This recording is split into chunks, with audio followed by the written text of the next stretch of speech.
aliyetaa katika ufalme yeye aliyetaa katika ufalme anakuwa taa ndani ya njia panapokuwa na giza anatuangazia. Anasema kuhusu njia ambayo Yesu anatuandalia. Anafika mahali unakumbuka kitu kingine ya kwamba palipo na njia lazima pawe na nia,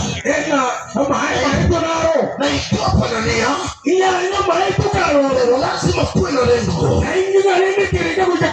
lengo ambalo linamfanya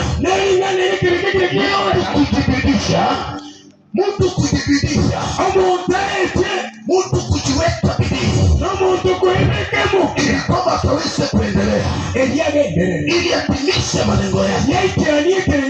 Bwana asifiwe. And then trust comes unto us. Anasema ya kwamba mimi ndimi njia.